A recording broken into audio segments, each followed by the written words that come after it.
ఐదుగురిలో పెద్దవాడు ధర్మరాజు, ఒక తండ్రి. కడుపున పుట్టిన బిడ్డలకు అన్నగా పెళ్లి చేసుకోకుండా ఉండగా చిన్నవాడైనటువంటి తమ్ముడు పెళ్లి చేసుకోకూడదు. అలా పెళ్లి చేసుకుంటే తమ్ముడిని పరివేత్త అని పిలుస్తారు. ఏ ఇంటిలోనైనా అన్నగారికి వివాహం కాకుండా తమ్ముడు చేసుకుంటే అతన్ని పరివేత్త అంటారు. దాని అర్థమైనా తెలుసా? చాలా దారుణమైన పదం.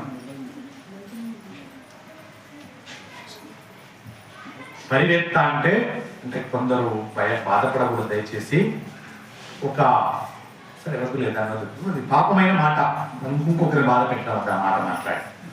కాబట్టి చాలా పరమ దారుణమైనటువంటి మాట, అది అనకూడనటువంటి మాట, పాపమైన మాట. పరివేత్త అని పిలుస్తారు.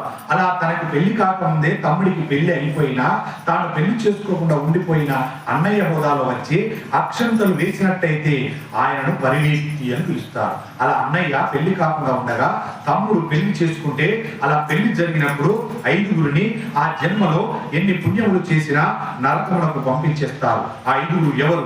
పెళ్లి చేసుకోకుండా తాను ఉండగా తమ్ముడిని పెళ్లి చేసుకునేందుకు అంగీకరించిన అన్నగారిని, అన్నగారికి పెళ్ళవకుండా పెళ్లి చేసుకున్న తమ్ముడిని, ఆ తమ్ముడికి పిల్లనిచ్చినటువంటి కన్యాదాతని, ఆ తమ్ముడికి పెళ్లి చేసుకున్నటువంటి పిల్లని, ఆ పిల్లకు పిల్లాడికి పెళ్లి చేయించినటువంటి పురోహితుడిని, కాబట్టి ఐదుగురిని నరకానికి పంపిస్తారట. అర్థమైందా?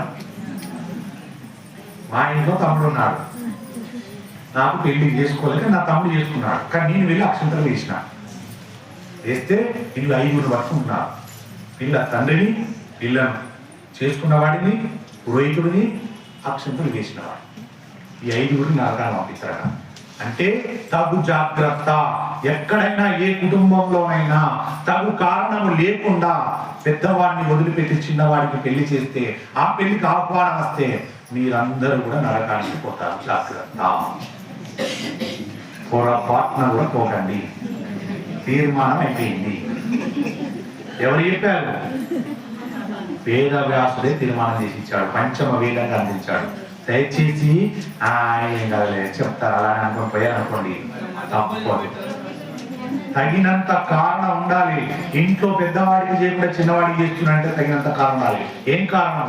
వాడు పెళ్లికి పనికి రాడు అన్న కారణం ఉంటే అప్పుడు రెండోవాడికి తెలియస్తే పోవచ్చు, అక్షంతలు వేయచ్చు.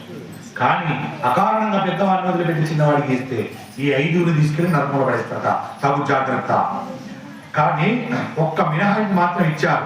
ఎప్పుడు అన్న బతికి ఉండగా తమ్ముడు పెళ్లి చేసుకోవచ్చు అంటే, అన్న దీర్ఘరోగి అయి ఉన్నా, అన్న పిచ్చివాడైపోయినా, అన్న దేశాంతరం బట్టి వెళ్ళిపోతే, అన్న సన్యసిస్తే, అన్న ఒకవేళ వేశ్యాలుడే వేశ్యలంపడం కలవాడైతే, అన్న వారికి పెళ్లి కాకుండానే తమ్ముడు